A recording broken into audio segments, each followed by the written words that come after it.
Hello， 大家好，这里是绿色健康新人。我们今天又来鉴赏一下日本的疯批怪人。温馨提示：本期视频涉及较多上饭元素，如果你正在恰饭的话，请继续恰饭，不要停。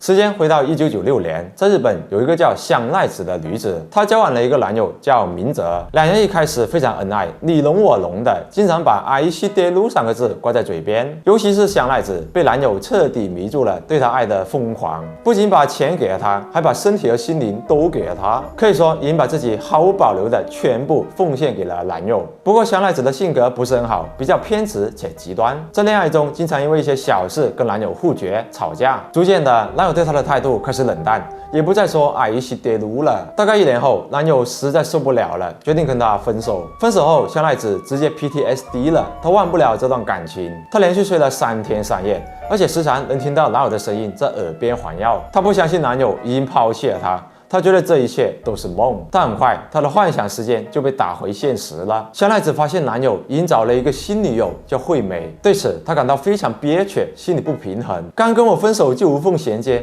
那我不是被白嫖了吗？香奈子觉得男友早就劈腿了，所以才狠心丢下自己。她感到非常不甘心，心里一直在默念：不能让他走，不能让他走，我要跟他成为一个整体，我一定要把明哲留在身边，不能让任何人抢走他。永远。于是某天，香奈子打电话给明哲，叫他来自己的家里把剩下的东西拿走。明哲回来后，香奈子立刻痛哭流涕的道歉，说希望能跟他复合。然而明哲一口拒绝了，他对香奈子已经没有爱了。就在明哲拿上东西想要离开时，因爱生恨的香奈子拿出锤子给他的头狠狠奖励了一发，明哲瞬间倒地，意识不清。香奈子又用锤子奖励了他几发，最后他被香奈子活活干死在了地上。香奈子一点都不慌，她俯下身子对着男友的尸体说：你以后再也不会离开我了，你是完全属于我的了。这里说的完全属于我，更进一步说是她要跟男友合为一体。香奈子把明哲肢解了，尸体被分成头部、手臂、上半身、下半身和大腿几个部位，她把这些部位塞进冰箱里，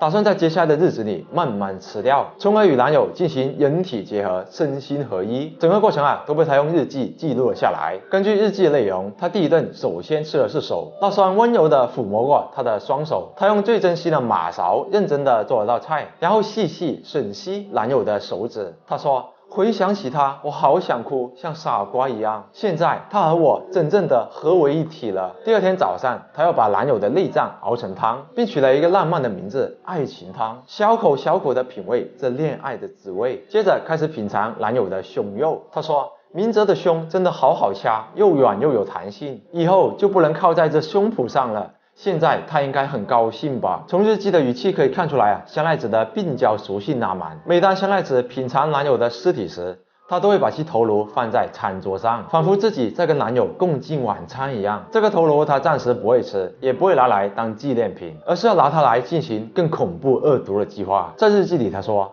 今天我才知道让他放弃我的女人是谁。明哲，你也很讨厌他对不对？我替你好好教训教训他，让他永远再也不能诱惑任何人。叫惠美对吧？惠美。哦。几天后，香奈子用明哲的手机给惠美发短信，让他过来自己的公寓，然后趁其不备，用锤子把他敲晕，绑在了客厅里。香奈子没想杀他，而是想跟他玩点刺激的 play。他把男友的头颅放到桌子上，正对着惠美。香奈子摸着头颅说：只能用一只眼睛看了，是不是很不适应？没关系吧。接着他拍了拍惠美的脸，跟她说：惠美啊，快醒醒，明哲在看着你了，他在笑。惠美在模糊的意识中醒来，两眼一睁 ，Holy fuck！ 眼前的画面直接把她吓出了鸡叫。她拼命挣脱，想逃跑，但却发现自己被绑得像五花肉似的。她只好扭过头去，双目紧闭，眼不见为净。香奈子见状，立刻抓住她的头，强行睁开她的眼睛，让她直视男友的头颅。惠美承受不了这样的心理刺激，在惊慌之中，她被吓晕了。就在此时，香奈子注意到惠美手上戴着戒指，她举起惠美的手说：这一定是明哲送给你的吧？随后她拿起锤子狠狠地砸了下去，直到把她的手指砸烂。惠美因为剧烈疼痛被惊醒，发出了痛苦的惨叫。随即香奈子问她：1减减7等于几？香奈子托起她的头，深情地凝视着她的嘴巴说道：明哲肯定也亲过这张嘴巴。接着她拿起剪刀，咔嚓一声把其嘴唇剪掉，并用锤子对着裸露在外的牙齿不停加工。牙床牙齿被砸烂，满嘴是血。透风的嘴巴连话都说不清了。惠美利用歇斯底里的声音哀求：放我一条命吧。香奈子回应说：哈哈，该受的罚一定要受的。惠美反抗得更加强烈了，衣服也因为挣扎而破裂。当香奈子看到她裸露的乳房时，突然愣住了。她觉得惠美肯定用这迷人的胸部诱惑过明哲，于是愤怒的香奈子用菜刀把她的乳房割下来了。惠美瞬间血流一地，发出了最惨烈的叫声。香奈子把乳房扔到她面前，叹息地说：这么好看的乳房割下来可惜了。这还没完，香奈子还掏出了钳子，把她的手指甲和脚趾甲通通拔掉。惠美痛苦地发出尖叫，而每一声尖叫都让香奈子愈发兴奋。她享受折磨的乐趣，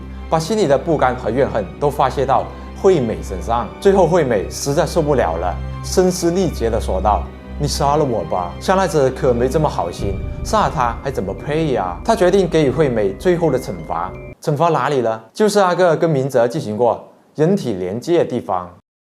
然后封住她的嘴，买来了硫酸，一点一点地倒进惠美的那个地方。她的下面很快被腐蚀了，流出了黑色的液体。房间里也充斥着一股刺鼻的恶臭气味。那绿色健康的画面你们自行脑补吧。1996年8月，有居民向警方反映，说一处民宅有浓烈的异味传出，警方随即前往查看。当他们破门而入时，差点被眼前的画面吓萎了。整个客厅一片狼藉，地上到处都是恶臭味的液体。香奈子坐在椅子上，手里拿着勺子，正在吃饭。什么饭呢？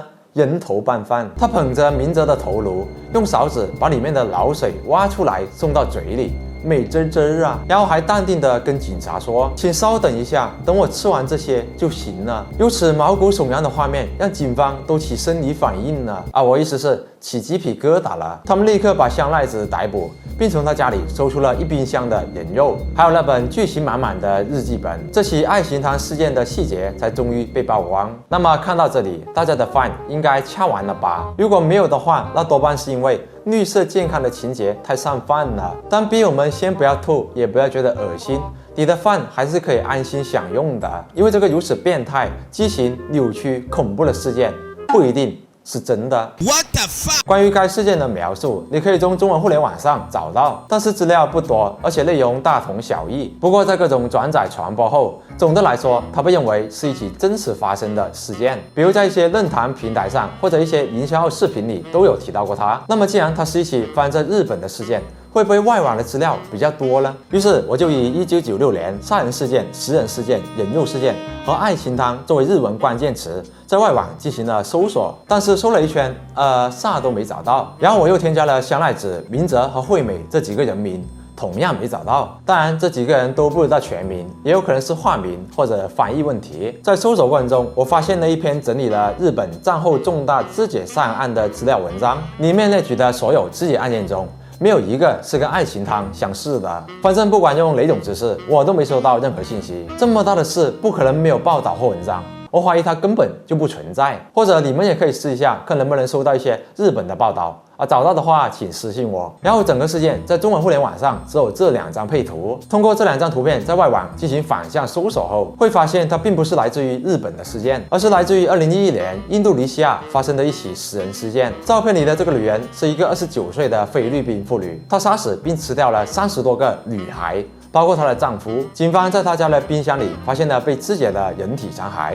而如果你在中文互联网上反向搜索这2张图片后，你会发现它还曾被用作南大碎尸案的配图，但很明显并不是，因为南大碎尸案的尸体不是在冰箱里的。也就是说什么呢？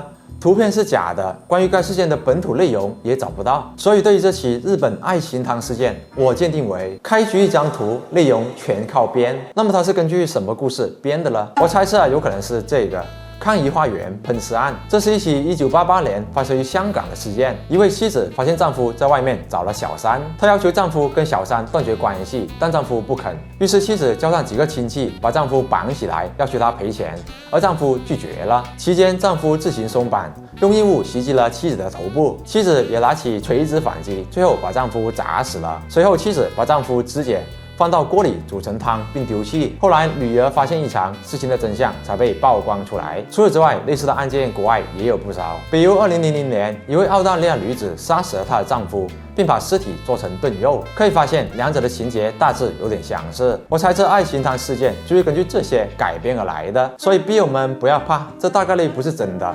把它当都市传说来听就行了。如果你实在太怕的话，就多看一下蓝轩的绿色健康视频吧。等你的心理素质变强之后，就没那么容易破防了。好的，那么现在没吃完饭的各位可以继续安心享用美味的饭菜了。还有别忘了记得点赞关注，西人看片不迷路。这是你的男朋友，我们下期再见，拜拜。